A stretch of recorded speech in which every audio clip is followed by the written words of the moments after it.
Pourquoi est-ce que les entreprises du secteur de l'agro-business, en Afrique surtout, ont du mal à subsister sur le marché, ont du mal à imposer leurs produits et même à vivre de leurs activités?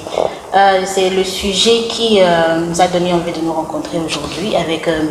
Paul Jean-Gilles, directeur expérimenté de l'agro-business et plantation transformation, qui a longtemps travaillé avec les entrepreneurs, côtoyé les entrepreneurs du secteur, en Afrique surtout, et qui va aujourd'hui partager son expertise avec nous sur le sujet.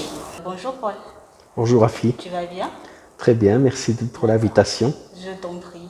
Sauf que je suis toujours fâchée parce que je n'ai pas encore mangé mon gâteau. On va résoudre le problème après. D'accord, ça marche. Est-ce que tu voudrais bien te présenter? Et voilà, je suis à la base un ingénieur agronome. Ça fait 30 ans maintenant que je travaille dans les pays tropicaux. Donc, j'ai commencé ma carrière en Asie et puis en Afrique et dans les Caraïbes. J'ai travaillé pour des institutions comme la FAO, pour des projets de l'Union européenne, de la Banque africaine de développement. J'ai travaillé également comme directeur de plantation de fruits, de légumes, et également dans la transformation des productions alimentaires. J'ai travaillé dans plus de 30 pays dans le monde. Ça fait beaucoup. Vous maîtrisez plutôt le sujet. Et je maîtrise donc le sujet de la production et de la transformation agricole, principalement dans les pays tropicaux. D'accord.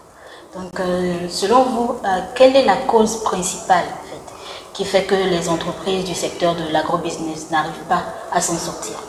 Le principal problème pour moi, c'est la difficulté de l'accès au financement. Pourquoi est-ce un problème actuellement? Parce que bien souvent, le secteur bancaire a peur du secteur agricole, se disant que c'est un secteur à risque. La première chose à faire quand on a un projet, c'est de bien préparer son dossier et de rassurer, de sécuriser l'investisseur, que ce soit une banque, que ce soit un investisseur particulier, de la viabilité du projet et de la bonne gestion de celui-ci, de telle manière à ce que l'investisseur puisse récupérer l'argent qu'il aura investi.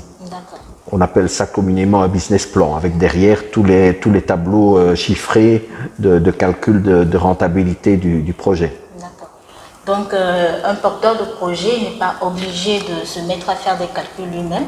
Non, il peut faire appel à un prestataire de service ou à un incubateur qui va l'aider à formaliser son idée, à la mettre sur papier, donc à rédiger ce business plan, de telle manière que ce projet puisse être compris par quelqu'un qui n'est pas du milieu déjà et pouvoir rassurer donc cet investisseur que effectivement le projet peut être rentable moyennant l'accompagnement du porteur de projet. D'accord. Et maintenant, il y a certaines entreprises qui ont quand même eu les fonds pour pouvoir se lancer, mais qui ont toujours du mal à faire imposer leurs produits sur le marché. Et cela, c'est dû à quoi selon vous? Souvent, c'est un problème de manque de communication. Quand on a un bon produit, il faut communiquer sur son produit. Les réseaux sociaux sont pour ça un outil excellent pour permettre de faire la promotion des produits. Le bouche à oreille est très important, mais aussi il faut une qualité constante. Faire attention également à la présentation. Les gens achètent d'abord avec les yeux. Concernant les entreprises qui font de bons packaging et qui quand même ne misent pas sur une bonne stratégie de distribution, quel est le conseil adapté pour ces entreprises-là? Il y a beaucoup de gens qui peuvent conseiller dans les domaines du marketing ou dans le domaine de la production. Donc ne pas hésiter à faire appel à des spécialistes. Un promoteur de projet peut avoir une bonne idée, mais il ne peut pas être spécialiste en tout.